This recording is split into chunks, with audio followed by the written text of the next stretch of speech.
What's up mga ka-Big Bites?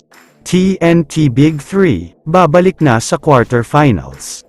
Pero bago ka sana magpatuloy sa panunood ay huwag mong kalimutang mag-subscribe sa aking YouTube channel. Hindi lang ang Barangay Ginebra ang may never say die attitude na mantra, dahil pati ang TNT ay may tinatago palang ganitong style. Slow start kasi para sa kanila ang nangyari kaya nag-take advantage ang Phoenix dito. Nakapagtala ng malaking kalamangan ang Phoenix pero biglang bumulusok ang TNT sa second half, na outscored nga ang Phoenix sa third and fourth quarter, 65-43 kaya naman wala nang nagawa ang Phoenix dito. Ang tinaguriang super rookie in the making na si Kim Orin ang itinanghal na best player sa laban na ito, matapos siyang magtala ng impressive na numero. Meron siyang 18 points, 6 out of 12 field goal at 3 out of 5 ang 3-point field goal niya. Kaya naman dahil sa big win na ito, kumpleto na ang listahan ng mga kasali sa playoffs, at nakaset na ang mga maghaharap-harap sa quarterfinals, makakalaban ng TNT ang napakalakas na Magnolia Hotshots.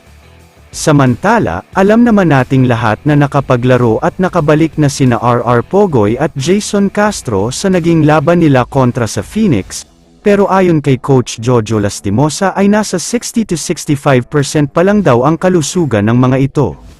Pero malaking bagay nga daw ang 3 araw na pahinga, dahil magkakaroon sila ng mas mahabang time para makapag-prepare dahil nga sa Miyerkules pagaganapin ang laban nila, January 17 alas 8 ng gabi.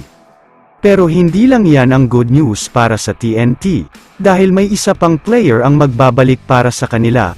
Ito nga ay walang iba kundi ang kanilang napakagaling at napaka-shooter na player na si Mikey Williams. Naglabas kasi ng balita ang iba't ibang mga source mula sa social media, at sinasabi nga nila na kinausap na daw ng TNT management si Mikey Williams, tungkol sa comeback nito para sa TNT ngayong paparating na playoffs. 50-50 pa nga daw ito, dahil hindi sila sigurado kung makakahabol nga ba si Mikey, lalo pat sa Miyerkules na ang magiging laban nila. Pero kung sakali nga daw na hindi siya makahabol ay maglalaro siya sa knockout game kung makakaisa ang TNT.